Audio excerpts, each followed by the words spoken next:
When I was a child, very first thing that my mom told me was not to even whisper because the birds and mice could hear me. If somebody say one wrong thing, it kills entire 3 generations of that family. There was no internet, one channel on TV. What were the subjects you guys took in school? Even like learning math was like, there are 4 American bastards. You kill 2 of them. Then how many American bastards left to care? We don't play with the Barbie dolls, we play with tanks. Even kids have to go see the public execution. My mind, my imagination, I just went there, so for me it's tough to kind of come back. But painful stuff you talk about that doesn't sound real to the average person. If you see the satellite photo, North Korea is literally the darkest place on earth. And in the posters, how American looked like was green eyes and humongous nose. So in America, the government makes money through taxes. How does North Korea make money? North Korea is not a poor country. They sell drugs, they sell missiles, they steal a lot of money through hacking. They sell their people. China has a responsibility to protect us, but they capture us, negotiating our price like dogs. There's no dignity, there's no freedom for us in China. The only way to get anything done with North Korea is to get things done with China. This regime kept this going for over 70 years. Do you know how many North Korean defectors right now in America? Over 70 years of time? 200. My guest today has, I would say, the most interesting story we've ever had on Valiant. You'll find that here in a minute why. Her name is Yeonmi Park. She wrote a book called In Order to Live. She escaped North Korea at 13 years old, found her way to China, eventually South Korea, eventually Dublin, US, all over the place, and she now resides in US. She gave a talk back in 2014 at the One Young World in Dublin, which within 2 days, her 8-minute talk got 50 million views. Let me say this one more time. 50 million views in 2 days. And from there, she's been a phenomenon because she's given us, the world, a glimpse of what it really is like to live in North Korea, not from what MSNBC tells us, not from what CNN tells us, not from what Fox tells us, her point of view of what it was like living there for 13 years. And so with that being said, Yeonmi Park, thank you so much for being a guest on Valiant. Thank you so much for having me. It's a real honor to be on the show. It's great to have you. So Yeonmi, let's go back. For those of us who have never visited North Korea, all we've seen is the videos. All we've seen is, we've read about it, we've seen articles about it, we've seen different things about it. What was it like for you growing up in North Korea? Yeah, so I think that was almost like the biggest challenge for me to talk about my experience being in North Korea is that sometimes I felt like it's even easier to explain about Mars or the moon to Americans than North Korea. Like North Korea is a country that has so many pieces, right? The life that Kim Jong-un, the dictator, has is absolutely different from the people's lives that I had and my friends had. So I think today I am going to talk about the people who are not in that privileged, 1% class, but the majority of North Koreans, how they are actually surviving every day. I think it's just almost like unimaginable. Everyday life is a struggle. In North Korea, when I was growing up, there were even no words for depression. Or even stress. So as I growing up as a child, when I came to South Korea, they told me like stress is like very big, cause for something. Depression is the like big main cause for suicide, and I was like, what is that? And you don't know what stress is, or you don't know what depression is. And in North Korea, the regime didn't put that words in the dictionary for us. So Imagine that in socialist paradise, how can you possibly stressed? How can you be possibly depressed? But in our real life is a struggle, but we just don't know how to put those like concepts into words. I think when I was a child, very first thing that my mom told me was not to whisper because the birds and mice could hear me. And as a young girl, the first thing I learned is that the most dangerous thing in my body that I got is my tongue. What if I slip some wrong word? That is not gonna only kill me, that is not gonna only kill my family, it is going to kill 3 generations of my family. If somebody say one wrong thing, political statement, it's not gonna just kill that person, it kills entire 3 generations of that family.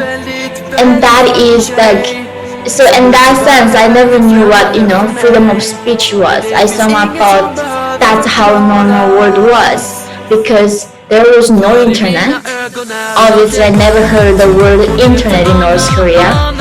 There is only one channel on TV, 24 hours, that is telling us how wonderful the socialist paradise is and how bad our American bastards enemies are. And I remember when I came to America, going to Walmart and going to see this like section of magazines, right? They have living like magazine, fashion magazine, cook magazine. I never seen any kind of magazine in North Korea. Like I never seen a cookbook. I never heard of what modeling was. Like there's no fashion magazine. The regime, the government telling us what to wear, what kind of haircut you can have, what kind of makeup you can have, what kind of pants you can wear, what kind of song you can sing, what kind of movie you can watch, what kind of dance you can dance. Every little thing is determined by the regime, even before I was born. And even where I live, who I can marry, what can I do in life is determined by my political class in the country.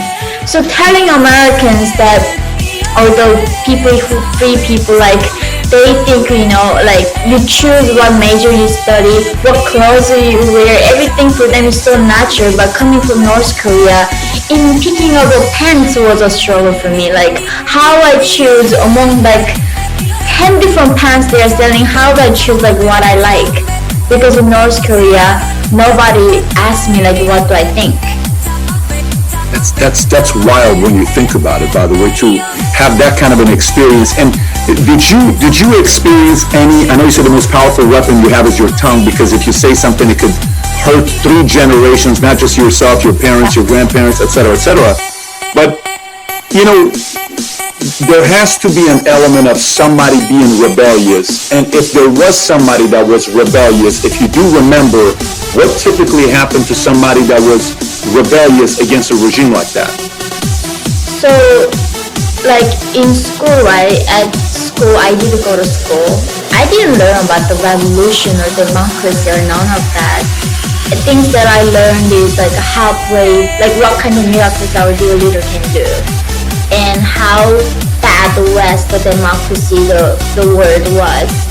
And everything was brainwashing in school. Like even like learning math was like, there are 4 American bastards. You kill 2 of them. Then how many American bastards left to kill? At like 5-6 years old, you say 2 American bastards. And the game that you play, we don't play with the Barbie dolls, we don't play some Legos, we play with tanks. We use mud and build tanks and say, the teacher was like, why did you build this tank? I said, I built this tank because I want to kill our enemies and be loyal to our dear leader. And like we build this snowman in school, and we bring like hot boiling water and pour on top of the snowman, and that snowman we make like American monster. And we say, hey, American enemies are gone. So that's the education. So there was really no concept of being distant or being rebellious. But I'm sure there was. That's why you constantly see these public executions and see this political prison camp. People in our neighborhoods disappear all the time, and we always have to go to see public, trial and public execution.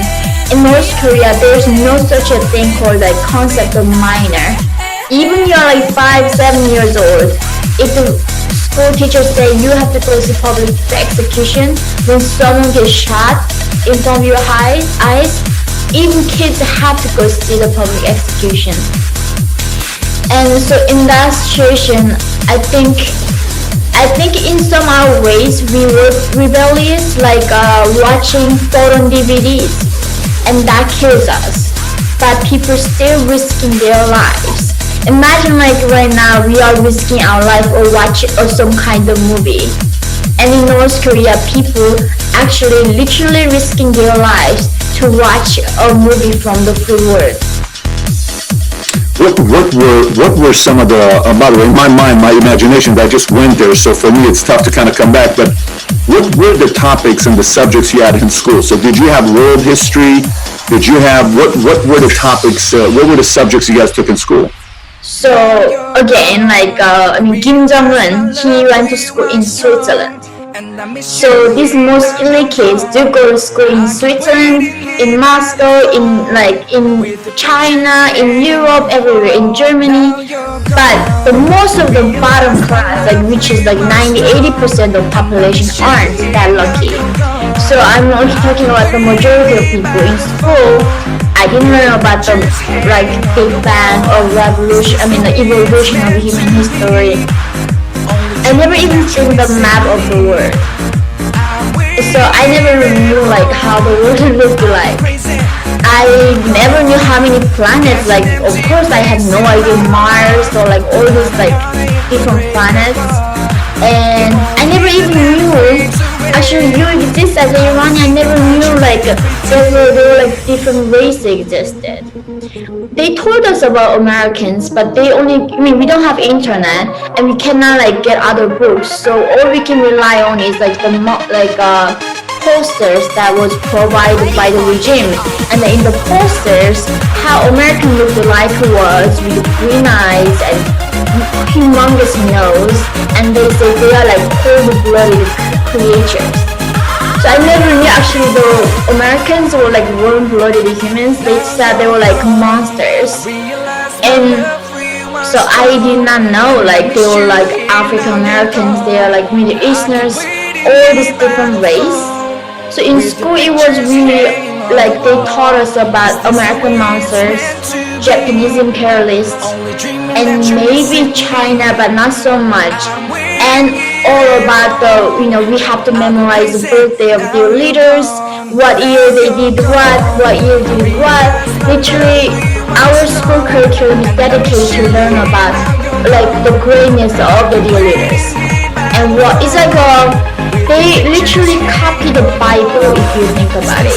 So they put Kim Il-sung as the God who loved us, who was chosen by this universe and loved us so much. He gave us his son Kim Jong-il, which is Jesus.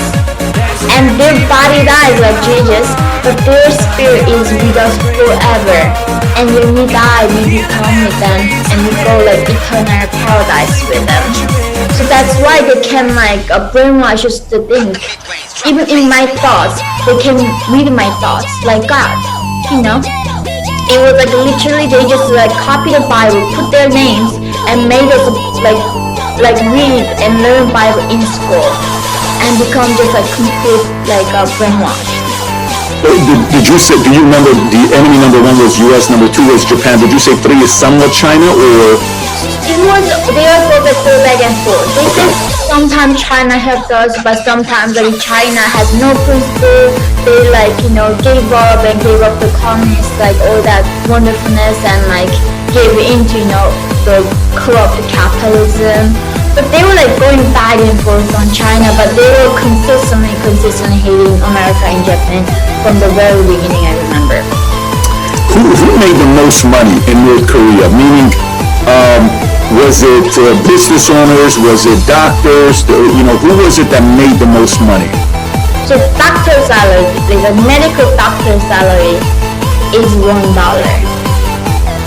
and you cannot buy even few kilograms of rice with that. So, so in North Korea, you have to be corrupt.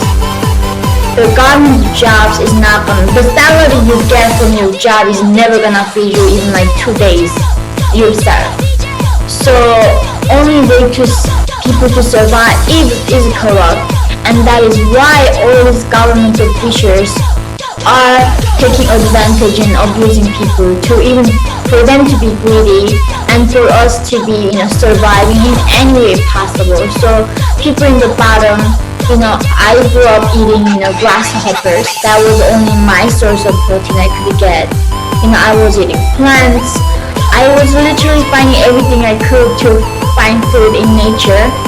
I didn't grow up with like a refrigerator. I didn't grow up like a washing machine. I went to like river in the summer to take a bath in the river and wash my clothes there. And in the winter time we don't take a bath. Maybe we take once before the New Year's.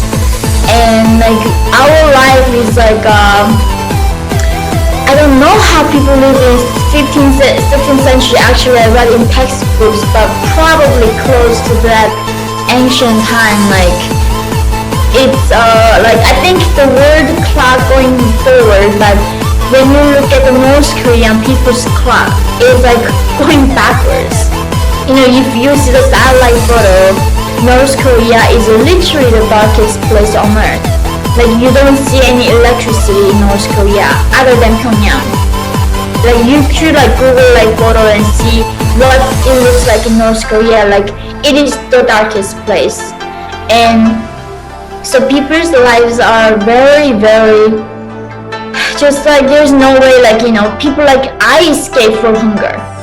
I risked my life for a bowl of rice. I didn't escape to be free. I didn't even know what freedom was. Like in North Korea, as I said, like there is no concept of human rights. So when I heard like animals' rights, I couldn't like believe like how come animals have rights while in North Korea people don't even know they have rights as a humans. And they don't teach us about freedom or individual rights or none of that. So when I was escaping, I was just literally wondering if I go to China, which is at nighttime. When I was in North Korea, we don't have electricity, but China has electricity. So far away, I could see electricity coming from China, and I thought, maybe if I go where the lights were, I might find something to eat. And that's why I escaped, and I came here all the way here, but that is how most people are living in North Korea right now. I think you said somewhere where once you had Kim Jong-un that saw 80 people who were either watching a movie or they were reading the Bible. What happened with that story, and did you witness it yourself? It was after I escaped in Wonsan, I think, area. There were almost like 100 people. He just executed them all in the big stadium, for everybody in that town. And their crimes were like watching porn DVDs, reading Bible, and I think that was it, really, just like watching porn movies and just reading Bible. Somehow secretly they did, and that is the crime people being executed in North Korea right now. What did you look forward to as a kid? What was exciting for you? Like what was fun? Oh, I can't wait to go do this with my sister, my dad, my mom. What was it that you looked forward to? I mean, there's like when you're born in North Korea, like life is a struggle. So you don't really expect life to be a happy thing or something to be nice. I think my dream as a child was eating a bucket of bread. So I never like really ate until I felt like full. So I never knew like how much I actually could eat and then be satisfied with it. So I actually thought when I was a child like I could eat the mountain of like bread. Maybe I will never get full because I was always hungry and I always betting these games with my sister. Like I can like eat 10,000 bread, and my sister like I can eat 1 million bread. Like I can eat more than you. So my dream was like having a one bouquet of love, and that was an unimaginable thing to do in North Korea. We are so poor, we can never do that. So I just never knew I was going to achieve my dream that early. Did you ever get a chance to watch movies there? Because in Iran they were bootlegging, people were bringing movies in and all that stuff. Were you able to watch any movies when you were in North Korea? Yeah, I did. I watched Titanic, and that was the point. It wasn't like changing my mind or none of that. You know, you're so brainwashed. Like it takes a long time to de-brainwash somebody too, right? And I think I watched the movie, and first time I was watching Titanic, I was just so confused. You know, why Yeonmi make a movie out of such a shameful story? Like in North Korea, there's no movie, no songs, no books about love story, and the like word love doesn't exist. I never seen my father saying I love you to my mom, or my parents never told me they loved me. Only love that we knew was a written word that we could use to describe our feelings to only the leader. It wasn't a word that we can use to describe our feelings to another human being. So watching that movie, like we are now allowed to do the kissing or holding hands in public. I was so shocked, like they are so corrupt. Why would you make a movie out of such a shameful story? And then it was an art. Like you see this man dies for love, and that eventually maybe you can't actually die for someone other than your leader or the love person. Because every movie that I was seeing until that point was like you're supposed to die for the dear leader, and that was the most honorable death you can get. So I think that's the time when I got really tiny little taste of freedom. So in America, the government makes money through taxes, right? Companies have jobs, they create jobs. There's corporate taxes, there's sales tax, there's different kind of tax, and because the citizens are, they make $100,000, they pay $35,000 in taxes. Companies, they run a company, they pay 23% in taxes. Where does revenue come for North Korea to do the things that they want to do? How does North Korea make money? Wow, where do you need to begin? They sell drugs, so they literally plant drugs. They are the biggest black market for weapons to the Middle East. They sell missiles, they sell drugs, they sell their people. They do human trafficking, the regime does. Do you know all this go to Africa? There are a lot of dictators. North Korea sent their workers, slave workers, to build statues for African dictators. And the regime sent these people to go to Siberia to cut all those woods, send them to Qatar, send them to Poland, a lot of European countries, send them to China, and the regime gets all the money, but these people are in this kind of, when they're in the foreign place, a camp, and they just work for the dear leader. And so human trafficking, drug selling, weapon selling, and they do a lot of hacking, cyber security. They steal a lot of money through hacking. They generate billions of dollars now through hacking, cyber. So that's why I'm saying in North Korea, you have no idea what a harm that North Korea is inflicting on the world. People think, oh, it's nobody's business. I'm not dictated by Kim Jong-un. It's not my business. But no, North Korea raising these armies of cyber attackers. They are all this hacking and stealing and selling weapons, selling drugs, and also the people in North Korea are like free slaves. The regime, as I said, they pay $1 to a doctor. What do you think they're gonna pay to in North Korea? A man needs to serve in the military, mandatory military service. Every man who is above 138 centimeters. Do you know how that short is? 138 centimeters, I'm not sure. Is that even 4 feet? How tall is 130 centimeters? It's not tall. I mean, I'm 190, so what is 138? 138 is the 4'8"? So, because of we are not so malnourished, our height is so short now. We're getting short and short, and the regime said if anyone is above 138 centimeter, please go to military for 13 years. And during the military service 13 years, you are the farmer, you are the constructor, you do every manual labor, and they don't even beat you. So you are completely malnourished, and that is how the regime make money by owning 25 million slaves. You make them hackers, you test on them like body medical tests on them, you sell all crazy things on them, you just abuse them and you sell them and you use them, and that's how the dictator can be the god of 21st century. Let me ask you this: when they send these folks out, the slaves out to go help Siberia, build a statue in Africa and all this stuff, how do they hold them accountable so they don't escape and not come back? So, right, they check through their family backgrounds. They make sure their family has no bad, political prisoners. So they check rigorously their family backgrounds, how old they were, and they hold their families as a hostage. So they keep their children. Makes sense. Yeah, when this man goes to foreign things, they have to be married and have kids. That makes sense. Yeah, they keep their child and mother, wife, and everybody as a hostage. And they also, when they go to the foreign place, it's not like they are mingled to that foreign society. They build their own camp and keep it.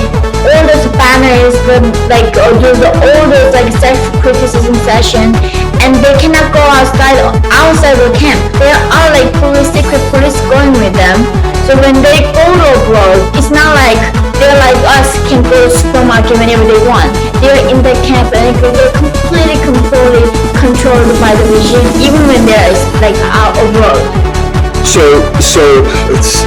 you listen to this stuff, and the average viewer is going to say, this sounds like a movie. There's no way this is really happening. And all this stuff that you're talking about is still happening till today, yes? Yeah. It's happening right now. It is. Okay, so what got you, I know with your father, if you want to share what happened with your father's health, but what got you to the point as a 13-year-old kid to say, I'm leaving, I can't do this anymore, to go find food? What got you to that breaking point to leave? It was hunger. I remember if you leave the potatoes out, it becomes frozen outside and becomes brown and dark, and that was only our source of food by the time when we were leaving. And North Korea is a very cold place, especially when we were Haesan. It can get to minus 37 Celsius at night in the winter time, and there's no heating, there's no nothing. And if you go to mountains, all the trees were gone because people had to find something in nature to make fire and cook food. And by the time we were at that point, we just couldn't find it anymore, frozen potatoes. And that's why I thought what do we do? And you see people are starving to death. You see, and all I could see, luckily I was in the border area of North Korea, and I thought that was maybe last thing I'm gonna do before I die. I will try to go cross that river to China, and they had all the lights. Maybe I can knock on somebody's door, ask for food. They might be nice to give us some food. Because in North Korea, I heard some rumors that in China, dogs eating rice. And I thought it's almost the humor, in a rumor you hear there are people living on Mars, and it was aliens exist, that kind of rumor. How can possibly dogs eating rice in China? So let me go see China and see if that's real, and if I can get some more bowl of rice. And when you're so hungry, you actually want to die when you're eating. When you're hungry, you loses your humanity. You're not human, you're not civil. The civility is only possible when you are fed. When you're that hungry, it's just, no matter what, you just want to eat. That's if you don't eat, you're gonna die. That's human instinct. So it was almost there's like a almost saying in North Korea, even the ghosts who died while they're eating, they don't have any wishes. So we don't feel bad for someone who were dying while they were eating. That's okay. If the earthquake like hits them, as long as they were eating, it's okay. And that's how food is like a central part for North Koreans to be. And the regime especially, I think that is the thing I want to mention to people is that they think North Korean is like poor. That is why people are starving. North Korea is not a poor country. They build like these most advanced missiles. You know, they build like ICM, all these most advanced technical like nuclear weapons. That's why America, like Trump goes away all the way to Singapore to meet Kim Jong-un. Because North Korea's military power is that like threatening. And they spend billions of dollars on making these nukes. And the Kim Jong-un, the kings, the dictators, on purpose not to feed us. Because imagine if you are fed, now you're going to start reading books. Now you're going to start thinking about the meaning of life. You're going to do art. You're going to do, you want to have your hobby. You want to think about more than surviving. So like if you keep feeding people, they're not going to be obedient. You're not going to be able to control them. That is why the regime so cautious, calculating not to feed us. So all we can think is not about revolution, not about freedom, not about how people living. It's about surviving next meal. Can we like survive until like tomorrow? That's all we think as a people. When you escaped and when you went to China and eventually South Korea, what was that experience like? I've read some horrific things that you experienced when you were going there, with the experience of having to bury your own father at 3 a.m. in the morning, and you and your mother being attacked by men and asking to, trying to rape you. And you listen to these stories. On one end, you don't want to hear these stories because it's so hard to listen to stories, especially as a man who has a kid, and I'm married, I got 3 kids, I got a daughter, and I'm just thinking about those thoughts. But at the same time, if you don't talk about it, then the people around the world are not going to realize how bad things are. So it's very conflicted, because I'm sure you don't enjoy talking about this stuff regularly because it's constantly reminder. So if you don't mind, if you're comfortable sharing with us, do you mind sharing with us what were some of those things that happened to you on your way to South Korea? I know, I think I'm so grateful what you just mentioned. Like you, actually when you began our interview, you said like, oh, this is a story that what CNN or MSNBC or Fox doesn't talk about, right? Right now in China in 2020, there are about 300 North Korean defectors in China right now are hiding and being sold as a human slaves right now. And I was one of them. We hear about these Boko Haram girls. We talk about these girls captured by ISIS. We give the Nobel Peace Prize, and we know these girls exist, but we don't talk about the women who are being sold like the ISIS captures in China, because China is everyone has economic interest in China in this world right now. So they purposely ignore us that we exist. And so when I escaped to China in 2007, I was 13 years old. My sister a few days before me escaped. I wanted to go with her, but because I had like a very bad stomachache. My parents took me to a hospital, but in North Korea, we don't have like X-ray machines and see what's wrong with you. Literally just doctor rub your belly and say, oh my god, I think she got some like appendix. She needs to do the surgery right now, otherwise she's gonna pop this afternoon. So that afternoon, they cut my belly open without any painkiller. And then like what they found was not even appendix, it was just like infection and malnutrition. That's why I had a very bad stomach ache. And they still like removed my appendix. I was keep fainting, and it's a very common thing. We just do surgery like no painkiller in North Korea. They like cut bones when there's no painkiller. And what shocked me the most is like nurse in the hospital. She literally uses a 1 meter to inject everybody. and like you use like beer bottles to enter like a drop, and you see like dead bodies right in front of hospital like piled up, and you see like rats eating human eyes first, and you see like, kids chasing those rats because even rats are very precious like protein. And kids eat those rats, but those rats have some infection by eating human flesh. I heard the kids die, then rats eat us back. And that's the point. We thought like we gotta get out of here. Even if we die on the journey, we're gonna get out of here. So my sister escaped at 16 with her friend.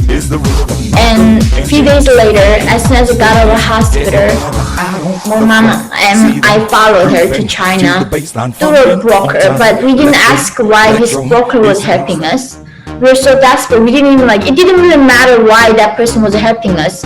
We were dying anyway, so we crossed the frozen river from China to North Korea to China. But when I started crossing, it sounds very easy crossing the river, right? But every few meters in North Korea inside, there are guards with machine guns standing there, and they have the shoot to kill order. So if they see anyone crossing the frozen river, you don't need to even ask them to wait. You can just shoot them, and that is the order from the regime. But the broker that we were following had like driver guards on that spot, so we were able to cross it without getting shot. But if you want to cross it without broker, you're gonna get shot. That's why most of North Koreans cannot escape. As soon as we arrived in China side, the first thing I was saying, my mom was being raped by this Chinese broker, and he was trying to rape me. But I just got up, like I was like 60 something pounds. I'm still like 80 pounds, but I was like way smaller. And my mom was protecting me, and then they said, if you want to survive in China, you have to be sold as sexual slaves. It was 2007, like 21st century. I never thought like we can sell human beings like dogs, like puppies, right? These Chinese brokers came negotiating our price like we're like puppies on the market. And my mom was sold for, in this 21st century, for $65. Like less than my phone in my hand. And my price was higher than hers, over $200, because I was a virgin. So they paid less than $300 to buy me and separating me from my mom. So I got separated from my mom at 13, right there. She sold to a farmer, and they sold me to another broker. And the man who bought me, he was already married. He was a lot older than me, but he said, "Oh, I want to keep you. You're a virgin." Most of North Korean girls actually, by the time they go to the second broker, they're all raped, so nobody's virgin. But I fought so hard with the first broker that he wasn't able to successfully to rape me. So the second broker got me as a virgin. I was very precious for that market. I was 13 and virgin. He wanted to kill me for himself. And I was going to kill myself, and he said, "Oh, if you become my mistress, I'm going to bring your parents to me. That he was going to save my parents from me." And I thought, oh, if I sacrifice myself, I can save my father, I can save my mom. That's how I became his mistress at 13, and he brought my mom from a farmer that he sold previously, and brought my sick father from North Korea. But my father was in a prison camp and tortured and got a colon cancer. He couldn't make it and passed away a few months later. And that's when I had to bury his ashes in the middle of the night in China, because Chinese authority catch us and send us back North Korea to be killed, even though that goes against Geneva Convention, that goes against any international law that should protect political prisoners, like escapees, because North Koreans are not just like economic migrants. When we escape, that means we defy the regime, and we become political like refugees. So the China has a responsibility to protect us, but they capture us and send us back to North Korea so we can be executed and tortured and sent to prison camp. So only way for North Koreans to survive in China is hiding and being sold and being raped. Eventually, I walked across the Gobi Desert from China to Mongolia in 2009 with my mom, and that's how I became from Mongolia to South Korea. But right now, there are still girls like me, 15 years old, even 10 years old, are being sold in China. But nobody mentions about these women exist because we don't want to upset Chinese regime because they are the almighty God now. They got this economic power. When you first got to China and you got the experience a little bit of freedom, if you did, was it China that you experienced some freedom, or was it more South Korea when you got a taste of it? Definitely South Korea. I mean these workers even follow you to your bathroom because they don't want you to run away. We are their property. Of course, they don't treat us like humans. They bought us. They rape us whenever they want. They say like, you're less worthy than even pig. Even if I kill you right now, nobody gonna care. No police gonna arrest me. I can kill you if I wanna kill you. I can kill you right now. And that's what these Chinese men like telling us. So there's no dignity. There's no freedom for us in China. Only way for us to be human is going to South Korea or coming to America. When you went to South Korea and you first experienced freedom, what was your reaction? Was it, I don't believe this, I can't believe this, is this real? Emotional, tears, shock? What was your reaction that you remember? I think if you are being oppressed from your parents, grandparent generation, right? By the time you're born, you're like numb. That is do you remember the 1984 when Winston comes out, he's just being numb? That's what you are. It's not like when you come out of North Korea, you don't even know what culture shock is. You're like completely numb. You don't even know how to make connections. You don't even know what to be shocked about. It's just like being numbness. It even means I'm still recovering to feel things.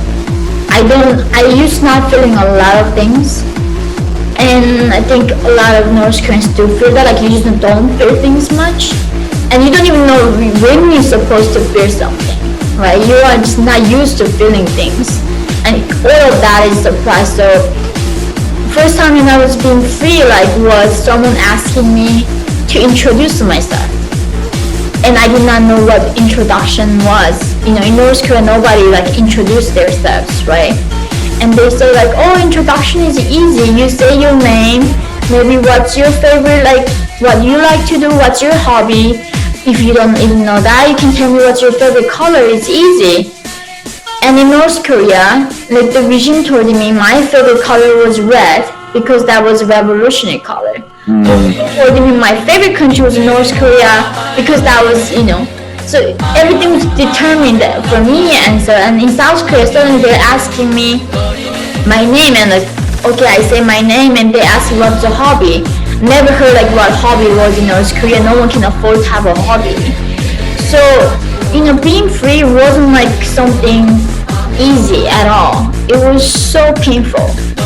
At some point, I thought if someone not gonna kill me and giving me enough food in North Korea, just keep giving me frozen potatoes and no one hurt me, I actually would go back to a place where everything was decided for me. Because understanding freedom was a responsibility, was scary, right? If I choose to become, let's say, dancer, right? I have to be responsible for that choice for the rest of my life. And that was insanely scary idea. I had to choose. Unbelievable what you just said.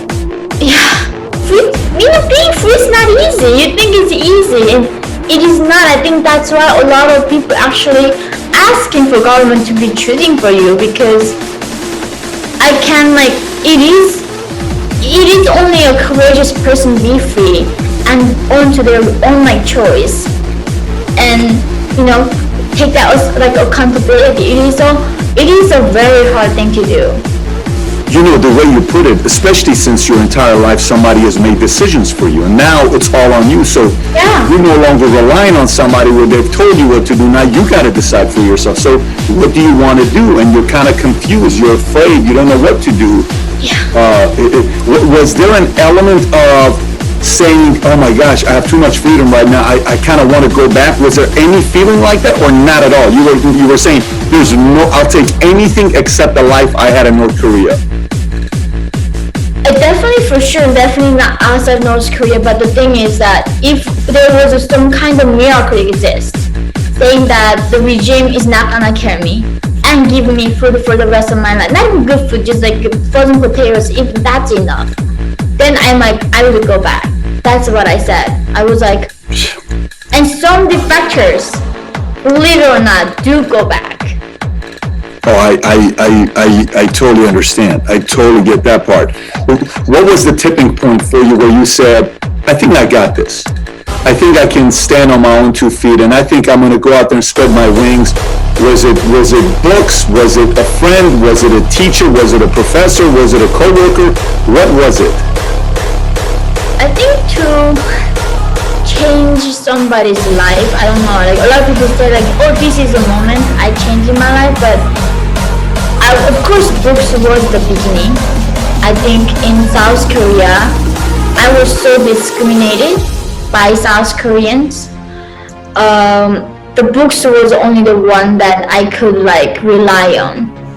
And also the thing, another challenge is that when I arrived in South Korea, these people saying, oh, Korean was started by Kim Il Sung, by North Koreans. It's like, that was started by South and American bastards. What are you talking about? And they say, oh, Kims are not gods, they're just dictators. And at some point, I was like, I had trust issues. Like, so if everything that I believed until like this point was a lie, how do I know that you are not lying? Like, it is such a question. Like, if right now, I'm coming to you like, Patrick, everything you believe is a lie. You not believe anything, and then you're gonna be like, how do I know you are not lying to me then? Mm-hmm. If everybody told him it was a lie, right? It was like that, and then I couldn't trust people. And that's when I read George Orwell's Animal Farm. And then I read 1984 afterwards, and I was like, oh, this makes sense. This really makes sense. And then I started reading more and getting to more things and believing things and understanding what happened. But until that point, I just like, I don't know. I don't think I can trust anyone again. Which character in Animal Farm did you relate to the most? I mean, obviously there's the pigs and the Napoleon and all, the donkey. Who did you relate to the most? Do you remember the last, towards the end, those new pigs are being born, and they don't know what life was like in before. Mm-hmm. That was me. My grandma knew what it was like before Kim. My grandmother lived under the Japanese colonization, so she was before Kim, but because they kept silent. By the time when I was born, my universe was Kim. The human evolution started with Kim. Like in North Korea, the calendar begins with Kim Il Sung's birthday. Yes, Juche-1. That is our calendar. Kim Il Sung, when he was born, that's when North Korean calendar starts. We have a different time. That even our time begins differently. And we have a saying, we are not Asians, we are not like some East Asian, we are Kim Il Sung people. We are Kim Il Sung race. That's what they say, we are Kim Il Sung race. We are not Asians in North Korea. So, in that book, I wasn't like angry for my grandmom's generation who kept silent, but it was so sad. By that new generation, that new pigs don't even know the time before what it was like. And that's when I realized, oh, that's what happened to me. And I think this is why I need to understand what my grandma went through, what my parents went through, what I am going through. Fascinating, by the way. Did Kim Jong-un, I mean, his family, his father, did they think they're God? Is that how they saw themselves? Like, is it a second coming? How do they view themselves? Is it more prophet or is it more God? Oh, definitely prophet. I mean, definitely God. It's not a prophet level. It's like Kim Il-sung is a God, the Almighty God who can do perfectly anything. Like when the Bible explains, you are a mere human being. You cannot understand the perception. You cannot challenge God's logic. That all is higher logic, right? So when it's like, why there's a majority, that's God's way.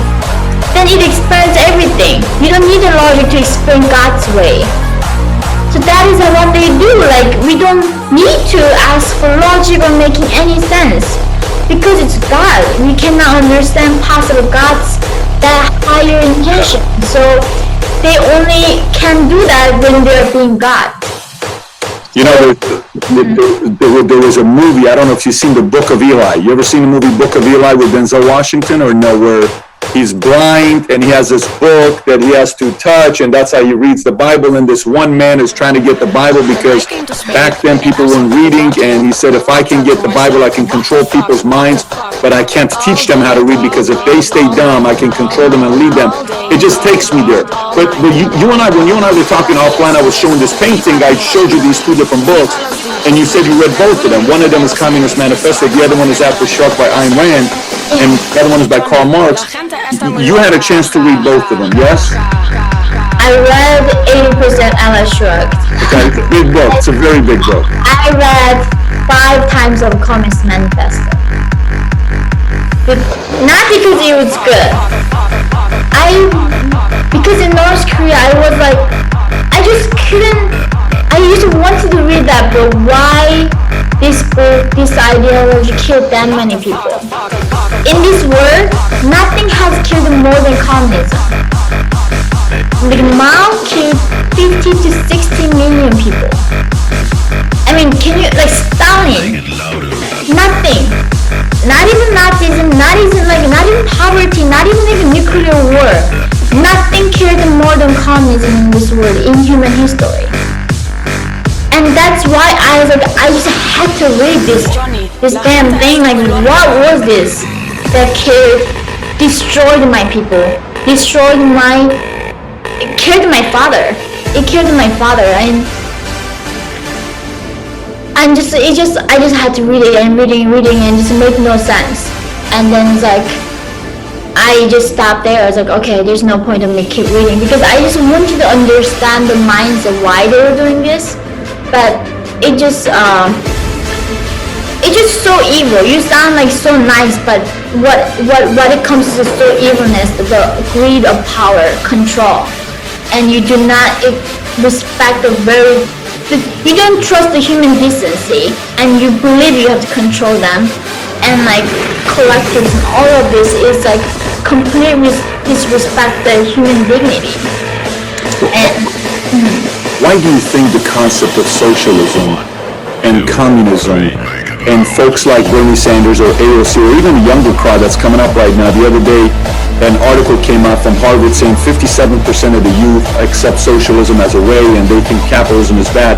Why do you think in a country where you and I couldn't wait to get to, because this is our dream, right, all these freedom, why do you think this concept of socialism and communism is so attractive in the U.S. educational system, with many politicians today in America saying America's a bad country? I mean, I read an article that came out yesterday, written by Business Insider by Margaret Wolf. What's her last name? Margaret, something like that, where she said the top 5 best countries to raise kids in and the top 5 worst countries to raise kids in.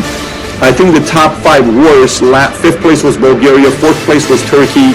I don't remember who 3rd place was. 2nd place was U.S. as the worst country to raise kids in. And 1st place was Mexico. And this whole concept of Americans bashing America, that we should go to European or socialism or communism is not really that bad. Why do you think that's happening in America? And how do you view it when people start saying things like that? I actually have I think I can understand why some people are saying that because, communism was tried.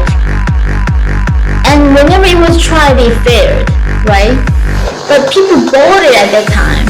Like people started following Lenin, and they followed, they bought the idea. So I can see how appealing the idea is.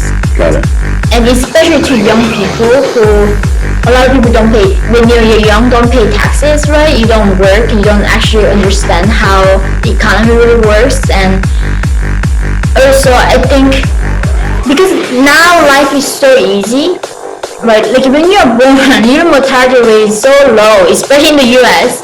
I think this generation expects life to be easy. That's what their expectation is. And like you and I know, you're born in Iran, I was born in North Korea. You know that our ancestors from go back into the time, life was so difficult for them. People fantasize about old age. No, old age people die from cancer, so many different things. And nowadays a lot of cancer can even curable. Here in America, people say, doctors say, colon cancer, a lot of times it can be cured. My father never had to die if he was in freedom. He only died because he was in socialist communist China and communist socialist North Korea. And I think just the only thing is that, if there's no capitalism, the people I'm sure you're gonna see this, gonna criticize, they're not gonna have YouTube. They're not gonna have Twitter. Without capitalism, how any of this is possible? Capitalism is making it available for us to have all of this, have access to food, have opportunity, have all the devices that we own today. Even Zoom. Do you think you can find Zoom in North Korea? No, there's no Skype in North Korea. Without capitalism, how do we have any of this? And I think they don't. I think for me, if you worship communism and socialism that much, just go to North Korea. Why don't you just immigrate to North Korea? Because everyone wants to come to US. That's why everyone's coming here, and all these people why don't you open the border and give everybody citizenship and let them in, right? That's how demanding American citizenship is. So, do North Korea have that problem?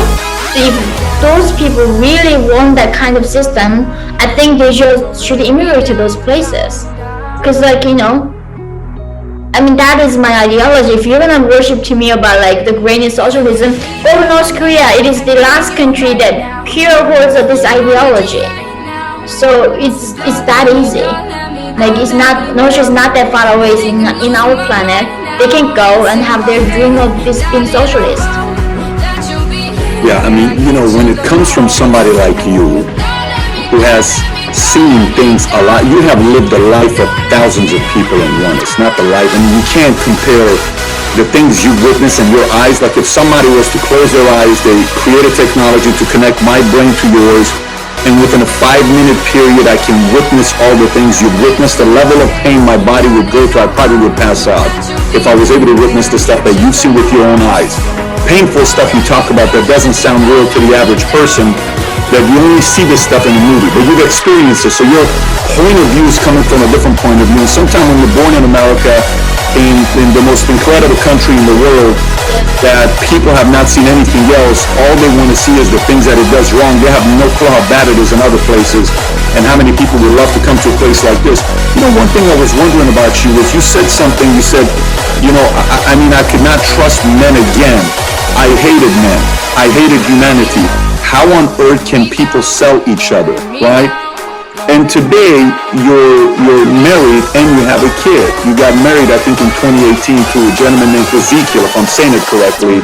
Yeah. Yes. And how did that transition for you take place? Sometimes people go through that breakup. They'll say, oh, he cheated on me. I will never date another guy ever again. They're all dogs. They're all this stuff. You experienced tremendous pain. How are you able to go through this pain to say, I can love another man and continue with my life? How do you go through that transition? Think so. I am married to American bastard. The American bastards I learned to care and hate with everything I had. He's American bastard. He is like has a European heritage too. So he's pure monster in the eyes of North Korean regime. I would be like that too right now to marrying to them. It's international marriage is not allowed in North Korea. And I have a son with him. And in my son's birth certificate, it says mother is North Korean and father is American. And when I got that birth certificate like more than 2 years ago in Chicago hospital, this is like a pure miracle, you know? This is only possible in a country like America. It is only possible in freedom. And that a baby half North Korean and American can be born, that is only few countries in this world we can do. That is America. As a rape victim, I was raped. I was shamed in South Korea. As a colored person, as a refugee, as a defector, and all of those things, I have been welcomed by this country and people in this country. I think when I came to America, I met like gay man, right? He's like my stepbrother, but in North Korea, I never heard of gay was. Like there's no word gay in the dictionary. So when he like met me, he gave me a hug. I was like, don't worry baby, I'm gay. And I was like, what the heck is he talking about? Why are you even hugging me? Like, and I went to tell him I looked it up gay. And I was like, oh, that's what it meant. But I think just being in this country, seeing people just accepted who they are. And I think that was a point of me to overcoming it, but it was just so many people's kindness. It was really so many people like you know, sympathize with my story and wasn't saying that I was dirty or like any of that. I think it was really meeting a whole lot of good, kind people, open-hearted people. I think that killed me, and by the time I met my husband, of course in the beginning I was very suspicious. I thought like, you know, my first time being with a man was being raped. How can I possibly think of anything good of them? But I think, you know, eventually with a lot of support and love, I overcame it, and now I have a son, a wonderful son, and my father was a man too. And I think it was, you know, when you're traumatized, you cannot be really rational. That is the, I think, most difficult part. You cannot really tap into your logic. Fear comes with guarded and you're very scared. So I think really also understanding what trauma was. You know, I never knew what trauma was until coming to America. And really understanding what trauma does to your brain and your feelings, all of it really helped me to overcome a lot of my, you know, past experience. Well, that says a lot about your character. It says a lot about your character, of who you are, and I salute you for that, because that's not easy to do, especially for somebody like you. And that means a part of it also means how much you love your father. You know, it's to be able to have a fond memory of your father, where you say other men like him are out there that are willing to do anything for their daughter. That says a lot about who your father was. And obviously I don't know the story about your father, but it says a lot about who your father was. You know, you said something about Trump earlier when he went in, met with Kim Jong-un. How do you view Trump from this point of view? So I kind of want to set the whole thing up, and you tell me how you view him. So here's a man in America who's the president, the most powerful man in the world today. And on one end, he goes and meets with Kim Jong-un to try to potentially prevent him and persuade him to not do any kind of nuclear, because South Korea is a ally, and we have military bases in South Korea. Army has Camp Casey, and you know, he's trying to negotiate to kind of get him on his side. Trump is, and you know how you view him because you live there. You know exactly what life is like living there. And so to see him go there saying, why would you go meet with the modern day, let's just say Hitler? You've said that before. But then on the other side, you see him go after China that has hurt a lot of people, a lot of underground, concentrate, a lot of things that you read about that almost, again, doesn't seem real.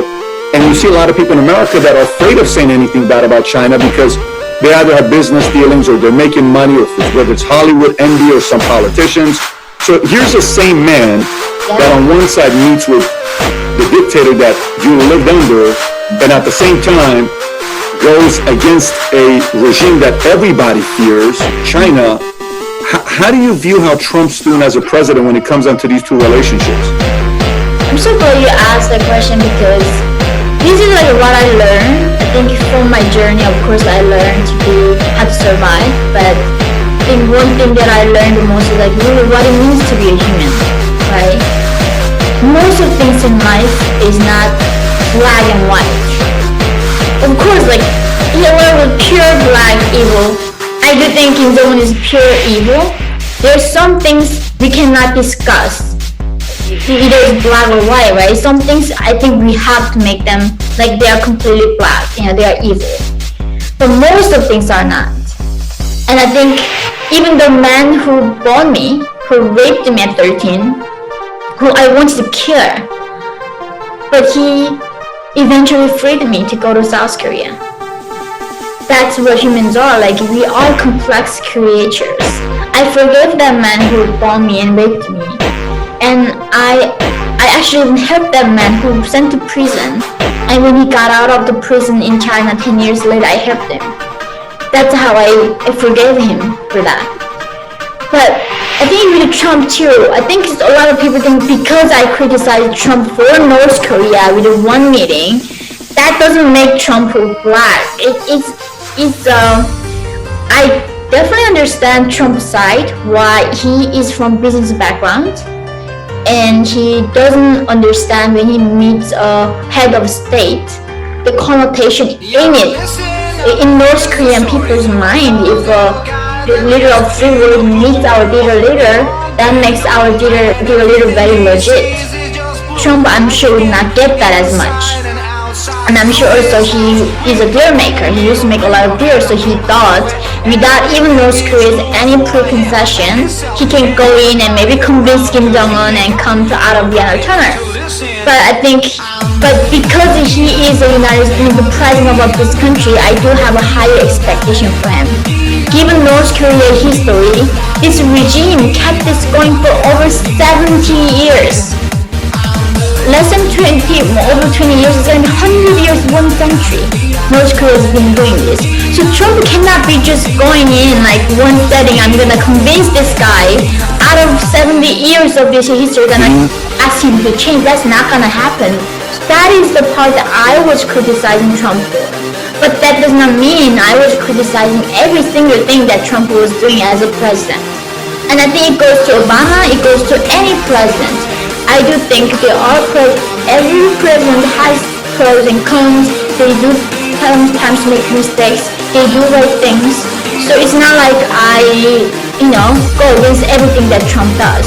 But I do completely understand that the negative effect that Trump brought for the summit, because that made Kim Jong-un even powerful guy. Even though the most powerful country is backing his leader, and he, complimenting Kim Jong-un, saying like his people loving him, and he's a great leader, he's a tough guy, and that video to North Korean people, and saying like, look at him, even though American presidents are worshiping our dear leader, and that was the problem that with the tourists going into North Korea. Do you know there used to be a lot of tourists going into North Korea?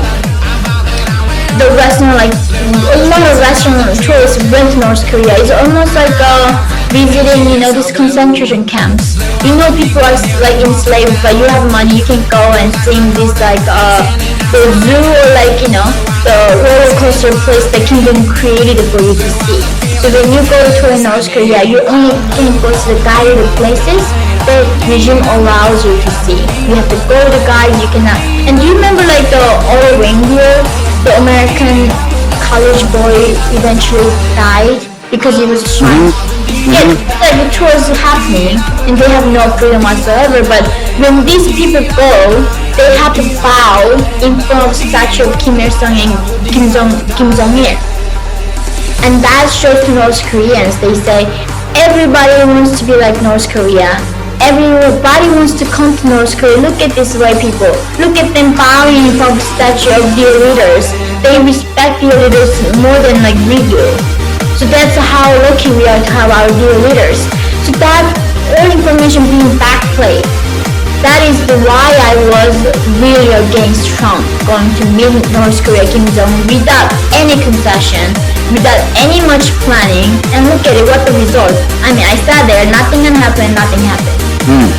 So that is the really only like context of me engaging with like his policy.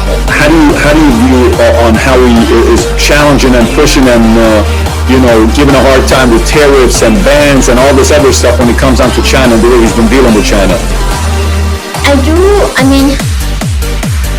do wish, of course, Trump, when it comes to China, I do agree. Communist Chinese regime is the biggest threat to humanity right now. We talk about like climate change, we talk about a lot of things, even pandemic, but the harm that they cause is not as little as the Chinese communist regime does to so many places in this world. There are Muslims and going into concentration camps right now. You see these millions of Muslims, right? These minority groups. They are being sent to prison camp. There's a massive violation of privacy on Chinese people. And then people speak out. I do think Trump did a lot of raising that issue, but I wish he does also focusing on human rights angle. It's not all about just business, trying to bring the business back to America and save the economy, but I do wish that he also understands how the regime, Chinese Communist regime, is like backing this terrorist North Korea and keeping these 25 million people as slaves. And how they're also in other regions, like women from Burma and like Myanmar, other regions are sent to China to be married as farmers in China right now. Because of the one-child policy, there are lack of women. And that is why I was being sold as a child bride in China. But North Korean women are not the only women being sold as a brides. A lot of other countries' women are also being affected by this, Chinese, the one-child policy and all of this current policy. So I hope that Trump, he's doing a lot already on China, but I hope he keep doing it and doing more and bringing more issues and bringing lights on other issues that people didn't aware in the past. So ideally, what would you like to see happen? So you know what's going on in North Korea, and you know what's going on in China. Ideally, what would you like to see happen that's possible of happening, and how does Trump or anybody go about making this become a reality? When it comes to saving North Korea? One is to show the world what is going on with North Korea instead of being an ally, because the threat is if Trump pushes too hard, Kim Jong-un is capable of doing anything. He's capable of putting a nuclear war, a bomb in South Korea, and then that's going to be on his hands. So if he pushes too hard, Kim Jong may do something. So how do you go about addressing this challenge that's taking place in North Korea, as well as what's going on with trafficking and human rights in China? So I think that is so North Korea only exists because of Chinese Communist Party. No country in the world can have a trade with North Korea because the dictatorship, it's been like banned by the UN resolution. So China does go against the UN resolution and keep aiding North Korea regime. I'm not saying people the regime. I think one thing that people keep confusing is that whenever I say Communist Party is very different from the Chinese people. I love Chinese people. I love Chinese food. I speak Chinese. I love everything about China.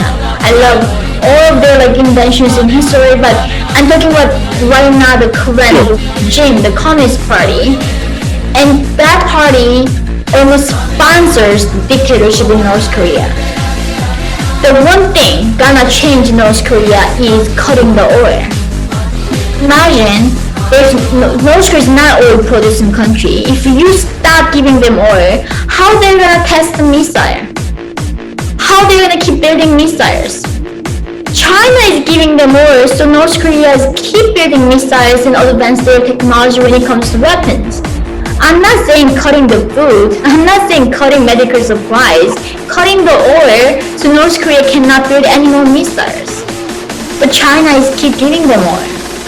And I think that is why people just don't know what a threat the Chinese Communist Party and North Korean regime is to the world.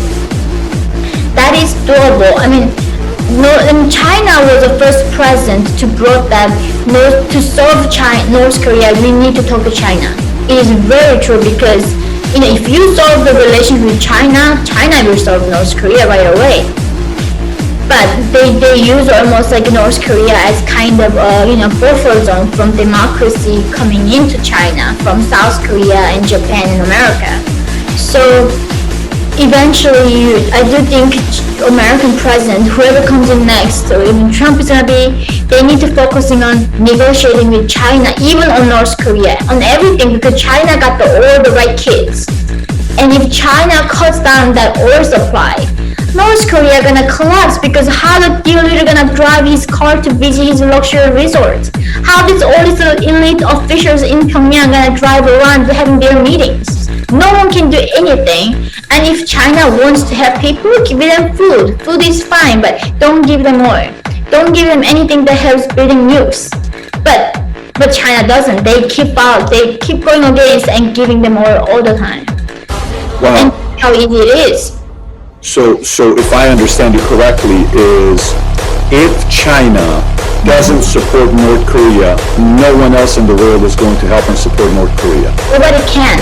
Okay, because of UN, nobody can. Yeah, nobody can. It's all breaking the laws. So only China illegally trading with North Korea. So China's the only one that goes against the UN resolution that we have, that they go up and they say we're going to help them out anyways, whether you like it or not, we're going to do that. Okay. Yes. Now China just brokered a deal with Iran for $400 billion. And we know what that deal is all about. This is just the last month. You can go look it up. It's a $400 billion deal with Iran. It's a long-term relationship. So you know who Iran's against. Everybody, including U.S. You just saw a deal that happened yesterday with Israel and UAE. And am I saying it right? UAE, yes. United Arab, yes. And then you're seeing China now support. So it doesn't seem like the right way for Trump. Negotiating with North Korea means nothing because nothing's going to get done. The only way to get anything done with North Korea is to get things done with China.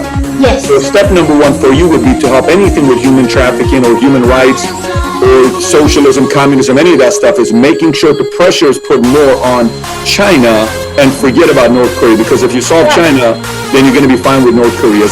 Am I hearing you correctly? Exactly. I think people think there's no way we're going to talk over to Kim Jong-un and change his mind. He's not going to change his mind. The elites in North Korea are living like kings. Imagine being a god in 21st century with all kinds of these technological advance.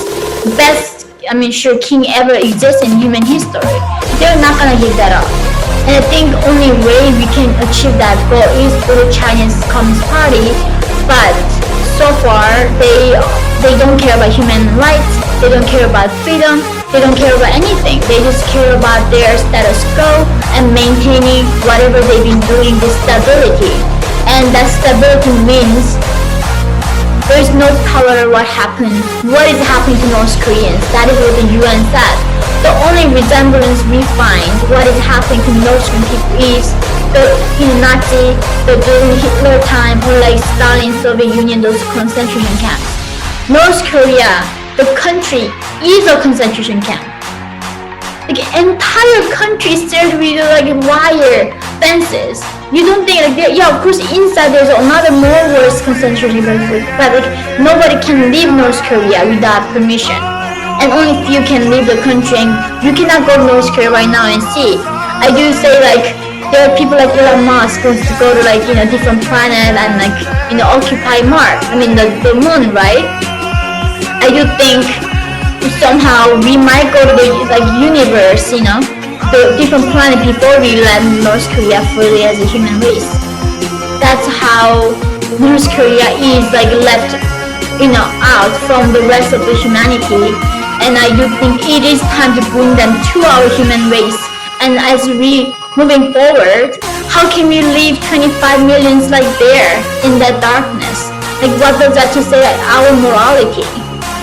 Right? Like, I do think this is a challenge that anyone should ask. Like, even the US president, they should like.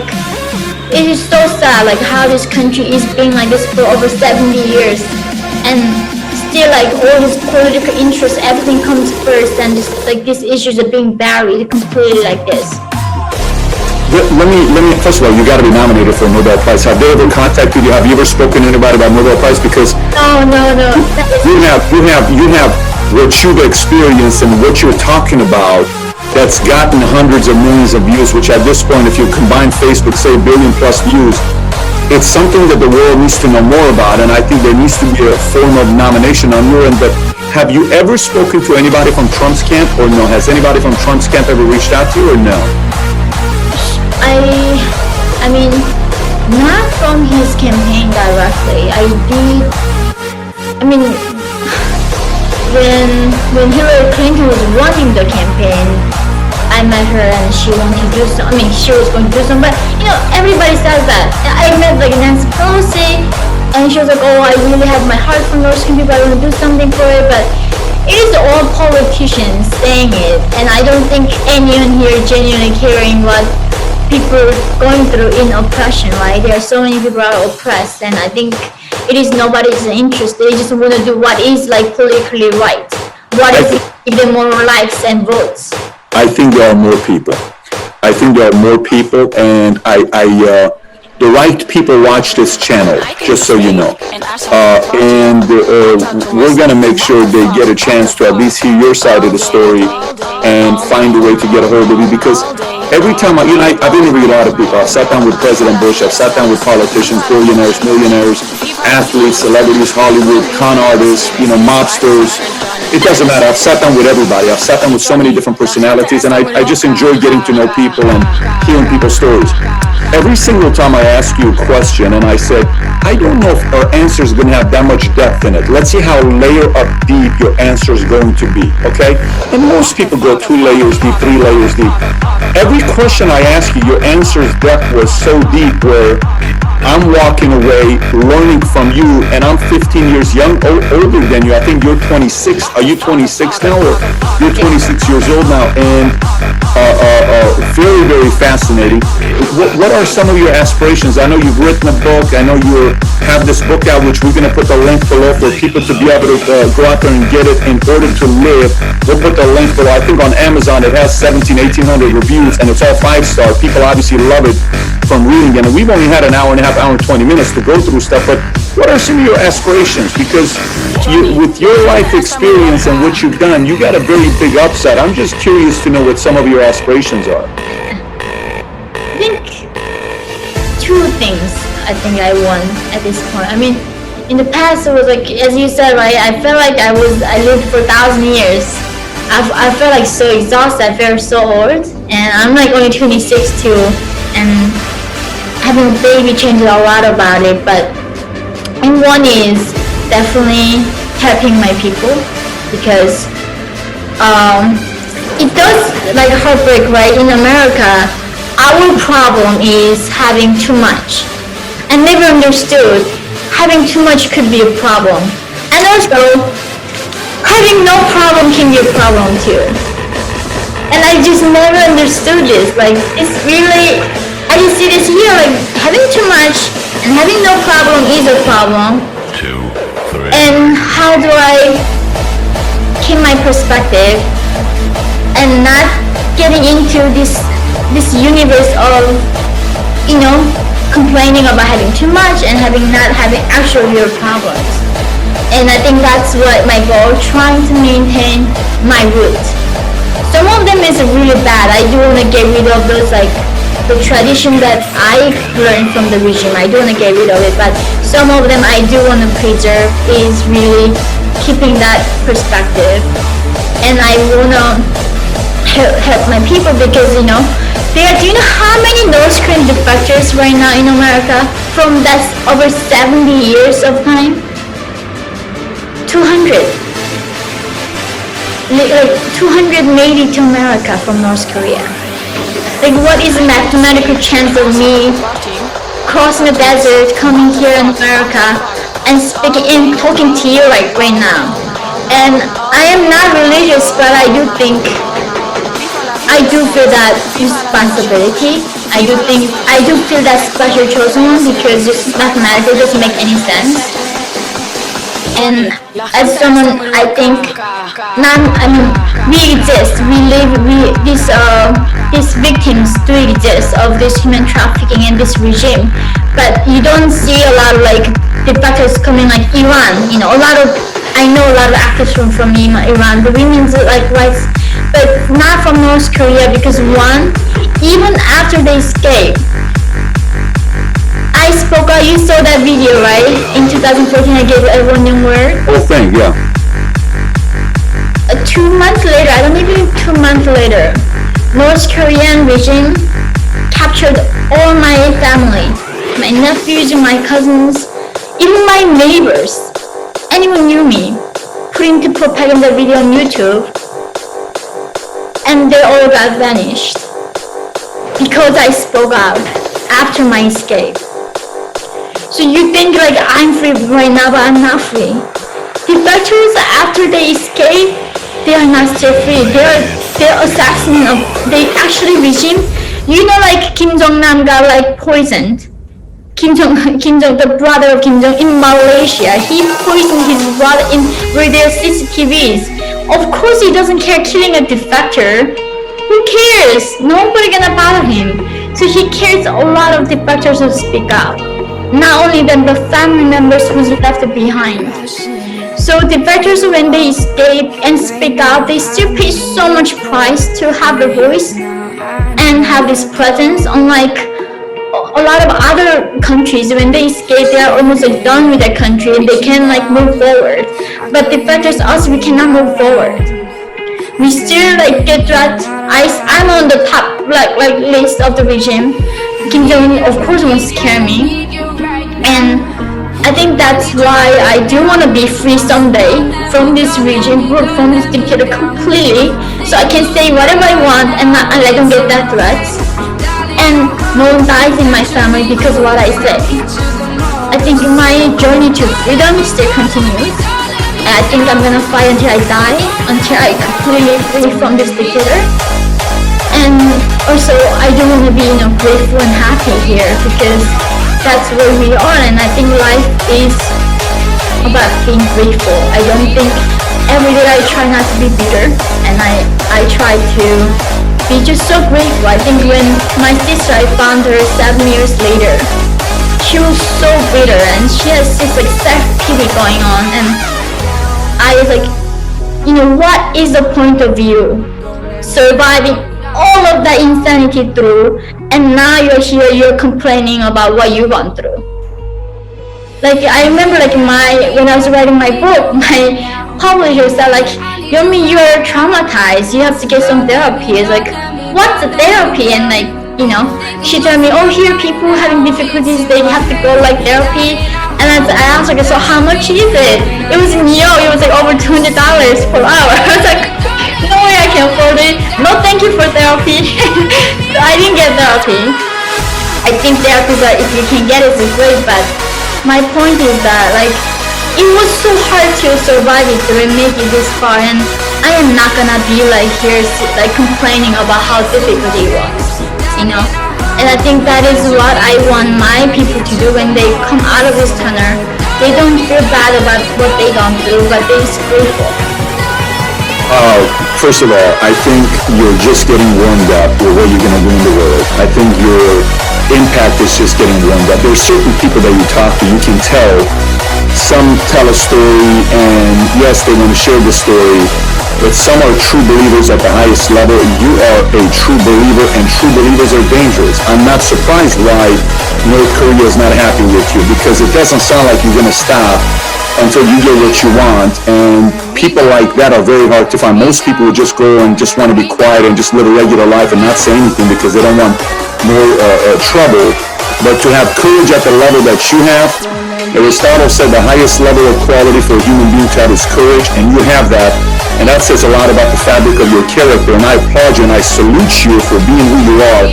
And I thank you once again for making some time and being a guest on Valuetainment. And I look forward to bringing you back again when other events takes place to talk to you, because this has truly been a distinct pleasure of mine to have a conversation with you. It's been amazing. So thank you so much for your time. It's been a real honor. Thank you so much, Patrick. Now, obviously, this is probably one of the most unique interviews we've ever done, for somebody to give the experience of what it is to live in North Korea for 13 years and escape and go to China, then go to South Korea, then come over here, then be somebody that's read as much as she did, and to get herself to this point. What an inspirational story, right? What an inspirational story. I want to hear your thoughts. Comment below. I got 2 other videos I want you to watch if you enjoyed this one. One of them is with an attorney that was in China for 20 years as an attorney, Gordon Chang. If you've not seen this, he explains the conditions in China in ways you probably never heard before. And the other one is with from Epoch Times, where I sat with one of the reporters, where he explained the methods China's using and how they're treating their people that nobody else is hearing about. Click on either one of them that you want to watch, and if you've not subscribed to the channel, please do so. Thanks for watching, everybody. Take care. Bye-bye.